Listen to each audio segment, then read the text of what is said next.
Matthieu chapitre 21 et nous allons regarder les 17 premiers versets de Matthieu chapitre 21.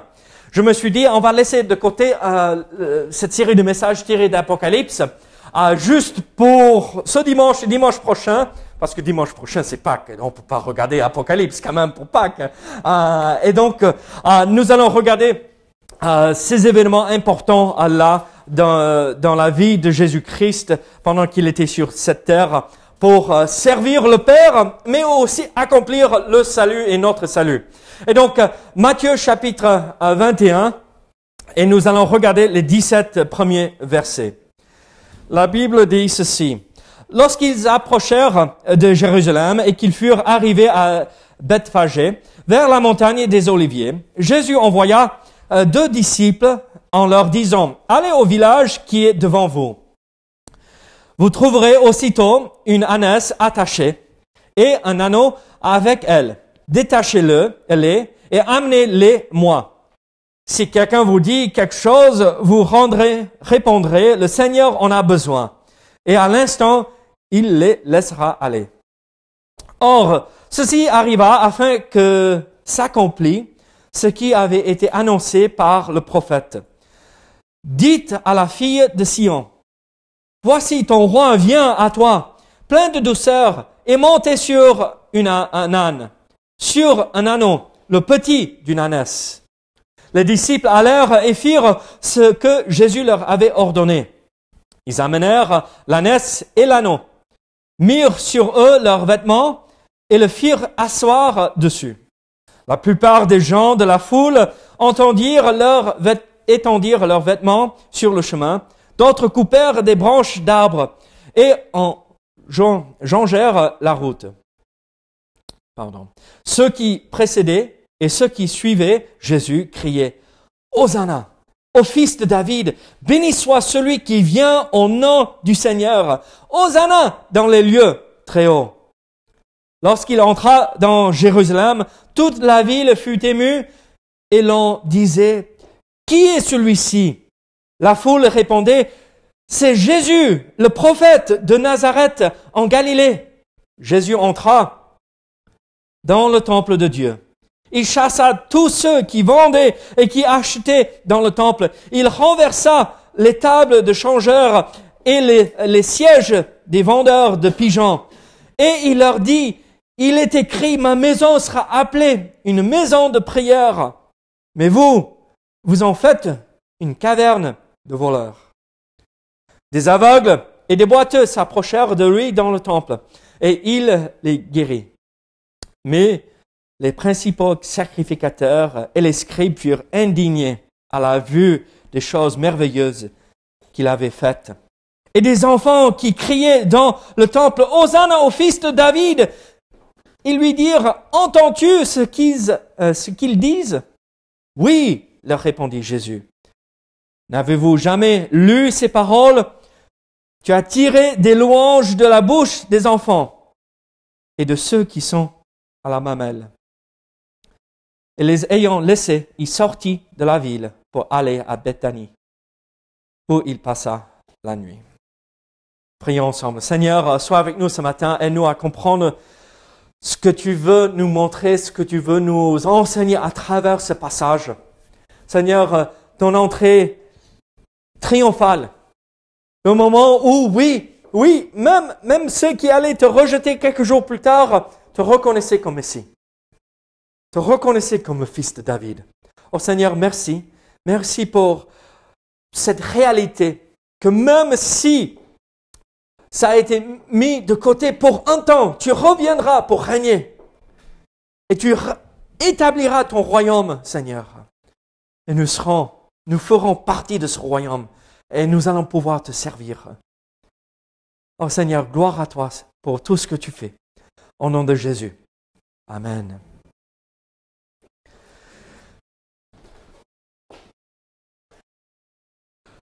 Il y a quelques années de cela, Mélisse et moi, on est allés avec des amis en Colorado, dans les montagnes rocheuses aux US, où ça remonte à un bon moment, ça remonte à 17 ans, 18 ans, quelque chose comme ça. Mais le temps passe vite. Hein. Mais c'était la fête nationale des US. Pas le 14 juillet, mais le 4 juillet. Nous, les Américains, on veut toujours devancer tout le monde, être en premier. Hein. Vous n'avez pas remarqué ça? Marie-Jo, c'est pas pour dire quoi que ce soit contre l'Angleterre, mais on a gagné, hein? On a gagné. Mais on est des bons amis maintenant, hein, entre nous, les Anglais et les Américains. On est les meilleurs amis, en fait. Mais bon, pour revenir aux choses sérieuses, mais pendant cette période où on était là avec nos amis, en fait, c'était un pasteur au Nouveau-Mexique. Et dans son église, là, il y avait des gens qui avaient une cabane en haut des montagnes, là, éloignés de tout. Et même, si on regardait dans la petite rivière, le ruisseau qui passait devant la cabane, on pouvait trouver de l'or. Donc, ce genre de situation, vous savez, ce qu'on imagine de l'Ouest américain, n'est-ce pas? Et donc, c'était merveilleux, un temps de détente. Enfin, on peut se mettre à part pour se détendre, se renouveler. Mais ça tombait la même semaine de la fête nationale. Et donc, on est allé dans le village à côté. Et bien sûr, il y avait quoi pour ce jour-là? Une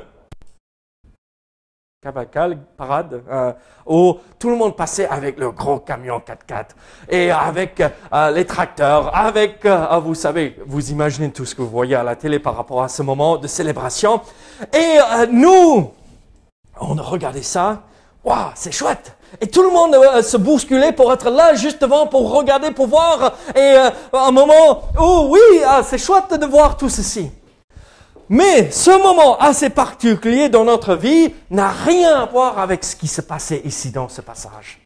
Matthieu nous raconte qu'il y avait une grande foule qui entourait Jésus quand il est entré à la ville de Jérusalem.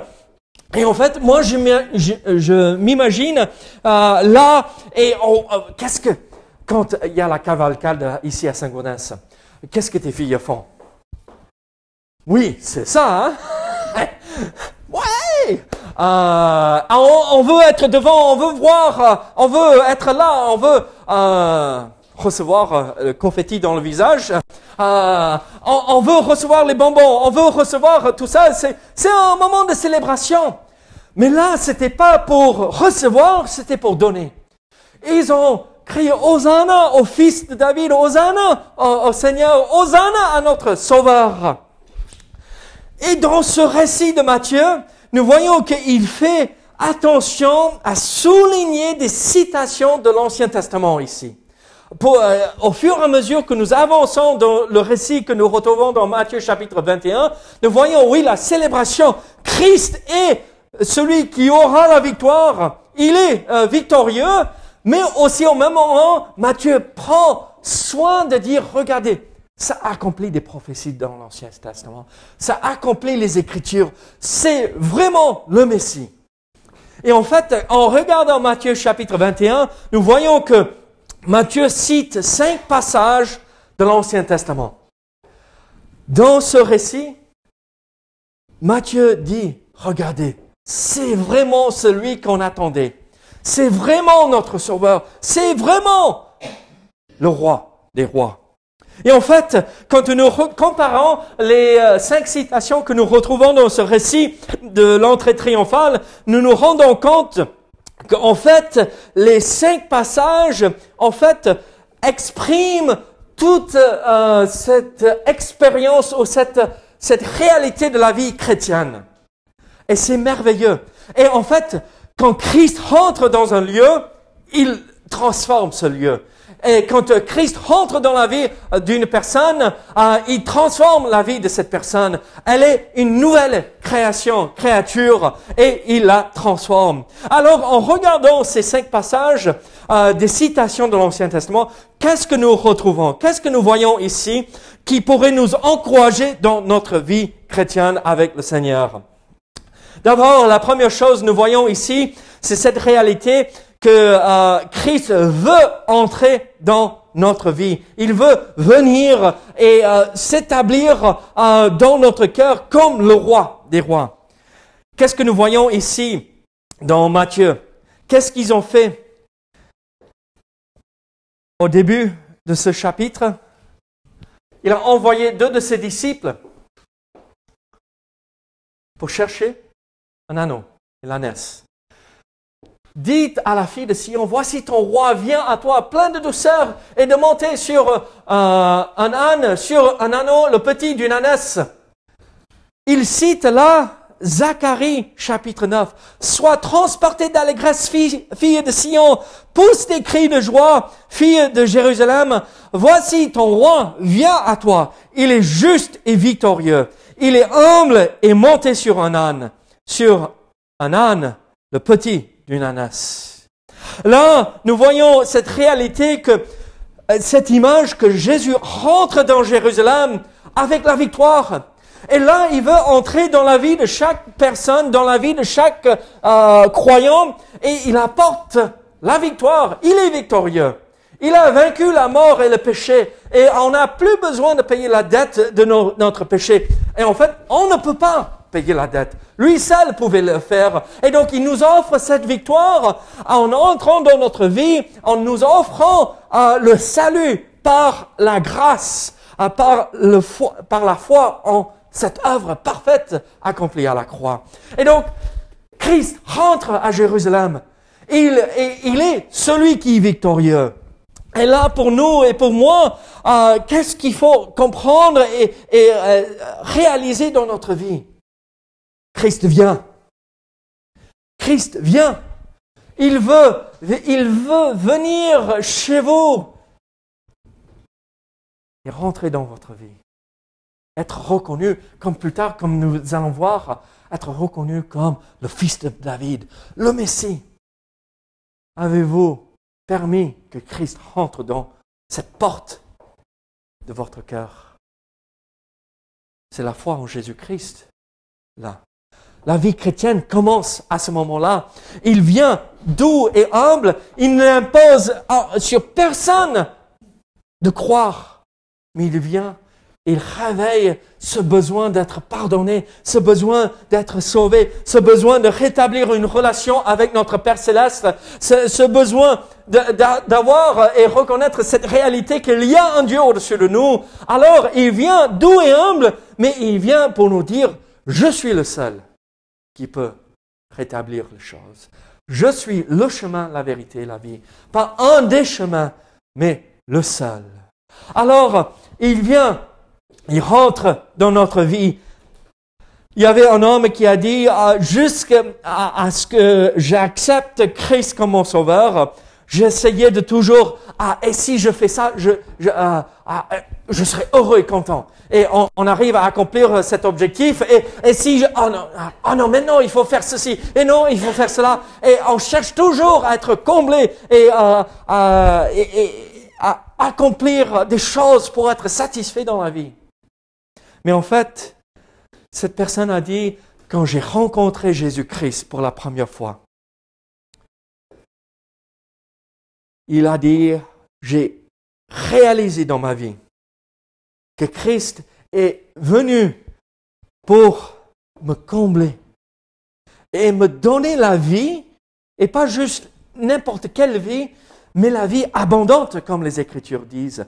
Et il nous satisfait, il nous donne tout ce qu'il faut. Oui, on met des objectifs dans notre vie, on veut finir ses cours, n'est-ce pas? On veut avancer avec des projets, mais ce n'est pas le but ultime de notre vie. Christ est cet objectif ultime dans la vie. Alors, est-ce qu'il est entré dans votre vie? Et est-ce qu'il vous a donné la vie, mais la vie abondante?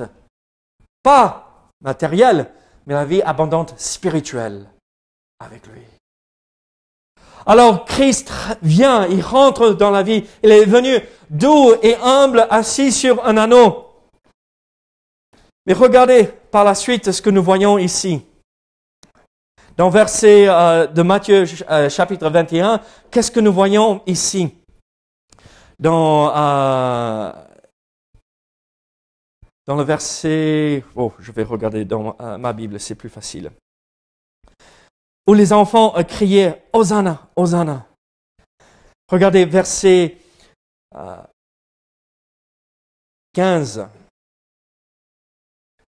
Mais les principaux sacrificateurs et les scribes furent indignés à la vue des choses merveilleuses qu'il avait faites et des enfants qui criaient dans le temple « Hosanna au fils de David ».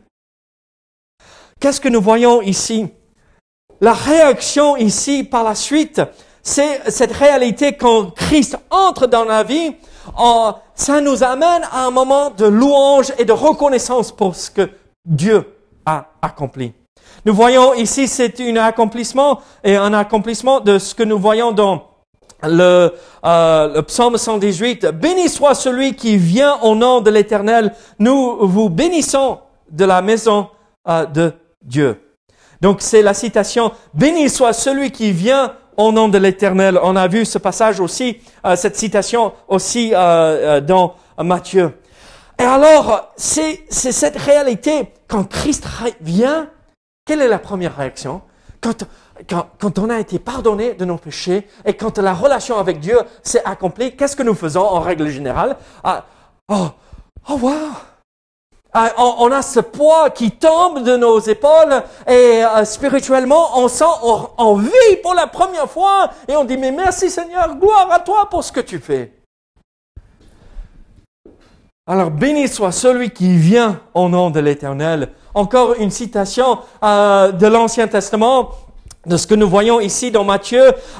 Béni soit celui qui vient au nom de l'Éternel. Verset 9. Béni soit celui qui vient au nom du Seigneur. Hosanna dans les lieux très hauts. Avez-vous loué le Seigneur? Est-ce que le fait que vous avez été pardonné, que Jésus-Christ est entré dans votre vie, maintenant, est-ce que vous pouvez le louer pour ce qu'il a accompli? Moi, vous me connaissez, moi je suis, en dehors du moment où je prêche, je suis assez calme. Les émotions, c'est plutôt la ligne plate. Et quand je vois quelque chose où je suis heureux, je vois mes enfants faire quelque chose de magnifique, c'est quelque chose de triste, c'est mais quand je pense à ce que Christ a fait pour moi, je suis pas celui qui va, c'est pas moi. Mais à l'intérieur de moi, Dieu est tellement bon. Dieu est tellement merveilleux. Dieu, et c'est mon sauveur, il me connaît personnellement. Je ne peux rien faire en dehors de le louer. Chaque matin, quand on se réveille, oui, la première réaction, oh là, ok, la jambe s'est endormie. Et après, oh Seigneur, merci que la jambe s'est endormie. Au moins je vis toujours. Merci Seigneur pour ce que tu fais. Oui, tu m'as gardé encore un autre jour pour te servir. Mais tu m'as sauvé. Et je sais où je vais. Je sais où je vais. Là, mardi, là, quand je prêchais pour les obsèques de notre frère qui est parti, juste la semaine avant, quand il était à l'hôpital, je lui parlais et je dis, Paul, est-ce que tu sais à 100% où tu vas? Je vais voir mon sauveur et je vais voir mon épouse. Je vais rejoindre ceux qui sont partis avant. Quelle joie de pouvoir être assuré de cette suite merveilleuse! Alors, pourquoi nous allons dans la vie et on n'a pas de boulot, on n'a pas de quoi manger, on n'arrive pas à payer les factures. Oui, c'est la réalité. Mais en même temps, gloire à Dieu. Il est bon, il est merveilleux. En fait, la louange devrait être quelque chose qui caractérise la vie chrétienne. Hosanna. Hosanna au fils de David. Béni soit celui qui vient au nom du Seigneur. Nous voyons l'accomplissement de ce passage dans le psaume 118, ici. Il est vraiment le Messie. Mais nous voyons aussi quelque chose d'un peu plus sérieux, d'un peu plus important. Qu'est-ce que nous voyons par la suite dans cette situation? Quand Christ rentre dans le temple, qu'est-ce qu'il a vu? Qu'est-ce qu'il a vu? Ces changeurs d'argent, ceux qui vendaient des pigeons, ceux qui vendaient et achetaient pour gagner des sous. Et en fait, ils avaient fait du temple le lieu de Dieu où on venait adorer ce Dieu qui est vivant. Qu'est-ce qu'ils ont transformé ce lieu? Ils l'ont transformé en un marché. De la folie. Quand Christ rentre dans notre vie, la première chose que nous voulons faire, c'est louer le Seigneur. Mais aussi, deuxième chose, c'est que quand celui qui est 3 fois saint rentre dans notre vie, on se rend compte que, oula, il faut que je passe le balai quelque part. Il faut que je nettoie. Il faut que je range des choses. Et là, malheureusement, aujourd'hui, dans nos églises, les églises qui veulent servir le Seigneur, ça, c'est le problème. Pourquoi nous n'avançons pas en tant qu'Église? La plupart du temps, c'est parce que les gens se disent bon, c'est pas grave, ce n'est rien. Oh non, mais regardez autour, il y a ceux qui sont pires que moi. Hein, c'est rien ce que moi je fais. Et moi, je vous dis ceci, si nous permettons à Christ d'entrer dans notre vie, il vient avec la lumière. Pas juste une lampe de poche, d'accord, mais le phare avec le spot et qui vient et veut dire là, ça va pas. Et tant qu'on ne l'enlève pas et on ne le range pas et on ne le confesse pas, on n'est pas en communion. Il a vidé le temple qui était rempli de gens qui étaient là juste pour gagner de l'argent. Écoutez ce que nous voyons dans Jérémie chapitre 7.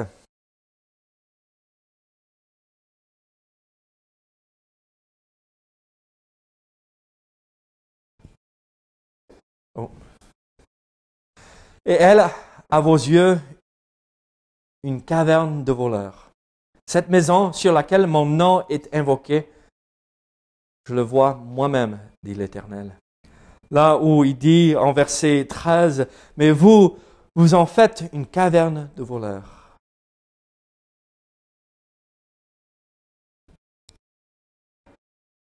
Il veut, en fait, quand il rentre dans notre vie, nous sauver, nous amener à un point de louange, mais à un point où on se rend compte qu'il y a des choses à régler dans notre vie. Il fallait purifier le temple. La deuxième fois qu'il le fait, hein, qui est signe pour nous que juste parce qu'on a réglé quelque chose une fois, ne veut pas dire qu'il n'y a pas autre chose à régler. Il faut revenir, refaire, remettre les choses en ordre et maintenir. Avons-nous des choses à confesser, à régler? Avons-nous des choses à régler dans notre vie avec le Seigneur? Qu'est-ce que nous voyons qu'il dit par la suite? Il veut que sa maison soit une maison de prière. Regardez Ésaïe 56, verset 7. Je les amènerai sur ma montagne sainte, donc le lieu du temple, je les réjouirai dans ma maison de prière. Là, notre vie devrait être appelée une maison de prière. On devrait être caractérisé par la louange, mais aussi par la prière. Un moment où nous allons à la rencontre de notre Sauveur chaque jour. Sommes-nous des gens de prière? En fait, quand le monde nous regarde, qu'est-ce qu'il devrait dire de nous? Oui, ce sont les gens du livre, d'accord, mais aussi des gens de prière et de louange. Que nous soyons caractérisés par ces éléments, ces 3 éléments, la parole, la louange et la prière. Et croyez-moi, la suite coulera facilement si on a ça en place. La suite dans la vie chrétienne ne serait pas trop compliquée et trop dure et impossible de faire si nous avons cela en place. la louange, la prière. Avez-vous cherché la face du Seigneur dans la prière aujourd'hui? Est-ce que vous avez pris du temps, peut-être pas aujourd'hui parce qu'on a loupé 1 heure de sommeil hier soir et on s'est vite précipité pour venir à l'église pour être à l'heure. Mais hier soir, avez-vous prié? Ce soir, est-ce que vous comptez prendre du temps pour louer le Seigneur et prier et chercher sa face? Alors, nous voyons, il rentre dans notre vie, doux et humble, mais il est victorieux. Il nous amène à ce point de louange et d'adoration, mais il nous amène à un point où nous nous rendons compte qu'il faut confesser nos péchés. Et comme 1 Jean chapitre 1, verset 8 et 9 nous dit, si nous confessons nos péchés, il est fidèle et juste de nous les pardonner. Et après, la communion est rétablie et nous pouvons entrer dans cette relation de prière. Mais nous revenons à ce que nous avons vu à la fin, ici. Vous vous rappelez ce qui s'est passé? Des boiteux et des aveugles venaient à Jésus-Christ dans le temple et Jésus les guérissait. Vous imaginez voir cela? Ce matin, quand je me suis réveillé, j'avais vraiment mal au dos. Quand le temps change, on le sent. Hein? Et après, on se lève et vous imaginez, moi je peux marcher pour l'instant. Mais ces gens-là, c'est des boiteux. C'est des aveugles, ils ne voyaient rien, ils ne pouvaient pas marcher sans l'aide d'une canne ou de quelqu'un là pour s'appuyer contre eux où ils étaient portés. Et ils venaient, et Jésus les guérissait. Notre Sauveur est toujours celui qui guérit. Hein. Il est le grand médecin qui guérit toujours. Et qu'est-ce qui se passe là? Les souverains sacrificateurs voient cela. Et qu'est-ce qu'on dit? Ils étaient indignés de voir ces miracles. D'entendre des gens crier « Hosanna !» Voici le fils de David. Voici le Messie. C'est hallucinant. Des religieux, il faut les bannir parce qu'ils tuent tout. Ils tuent l'âme et l'esprit. Là, ils voyaient la puissance de Dieu agir. Ils disaient « Non, on ne veut pas ça. » Mais qu'est-ce que nous voyons Jésus dire? Mais les principaux sacrificateurs et les scribes furent indignés à la vue des choses merveilleuses qu'il avait faites. Et des enfants qui criaient dans le temple, « Hosanna au fils de David !» Ils lui dirent, « Entends-tu ce qu'ils disent ?» « Oui, leur répondit Jésus. « N'avez-vous jamais lu ces paroles? Tu as tiré des louanges de la bouche des enfants et de ceux qui sont à la mamelle. » Encore, c'est pas juste la reconnaissance pour ce qu'il a fait, mais c'est la louange et l'adoration. C'est cette idée, on reconnaît et on sait qu'il est le Messie. Et on remercie le Seigneur pour cela. Là, c'est une citation du Psaume 8, verset 3. Raoul, est-ce que tu peux avancer? Ça ne veut pas là pour moi. Qu'est-ce que nous voyons ici dans le Psaume 8, verset 3?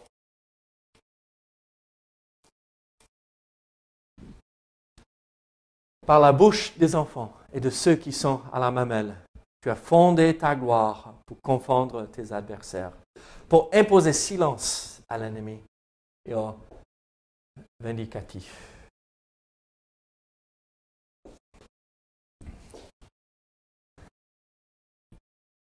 On prend une vie transformée par l'entrée de Jésus-Christ dans la vie de quelqu'un qui loue le Seigneur, qui a sa vie en règle et est caractérisé par la prière. On confond nos adversaires. Ils ne savent pas comment agir. On a la victoire. On les impose le silence.